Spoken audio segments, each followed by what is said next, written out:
देशातील ज्येष्ठ नागरिकांना आर्थिकदृष्ट्या सक्षम आरोग्य सेवा उपलब्ध करून देण्यासाठी केंद्र सरकारने आयुष्मान वयवंदना कार्ड योजना सुरू केली आहे। या योजनेअंतर्गत 70 वर्षे व त्यावरील नागरिकांना दरवर्षी 5 लाख रुपयांपर्यंत मोफत उपचाराची सुविधा दिली जाते। वाढत्या वैद्यकीय खर्चाच्या पार्श्वभूमीवर ही योजना मोठा दिलासा देणारी ठरत असून ज्येष्ठांच्या आरोग्य सुरक्षेसाठी महत्त्वाचे पाऊल मानली जात आहे।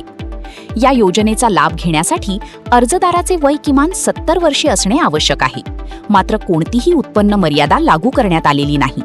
त्यामुळे समाजातील सर्व घटकांतील ज्येष्ठ नागरिकांना या योजनेचा लाभ मिळू शकतो। ग्रामीण आणि शहरी दोन्ही भागांमध्ये आरोग्य सेवा अधिक सुलभ करण्याच्या दृष्टीने ही योजना उपयुक्त ठरण्याची अपेक्षा आहे।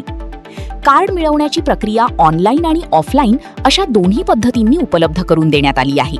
नागरिक अधिकृत संकेतस्थळ किंवा मोबाईल ॲपच्या माध्यमातून नोंदणी करू शकतात, तर ज्यांना डिजिटल सुविधा वापरणे शक्य नाही त्यांच्यासाठी CSC केंद्र, सरकारी रुग्णालयातील आयुष्मान कक्ष किंवा सेतू सुविधा केंद्राचा पर्याय उपलब्ध आहे। आवश्यक कागदपत्रांची पूर्तता केल्यानंतर अर्ज प्रक्रिया पूर्ण होऊन कार्ड सहज मिळवता येते। या योजनेमुळे ज्येष्ठ नागरिकांवरील वैद्यकीय खर्चाचा ताण कमी होण्यास मदत होणार आहे।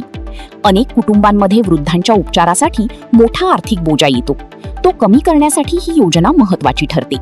मात्र या योजनेची प्रभावी अंमलबजावणी होण्यासाठी व्यापक जनजागृतीची गरज असून अधिकाधिक पात्र नागरिकांपर्यंत ही माहिती पोहोचवणे आवश्यक आहे।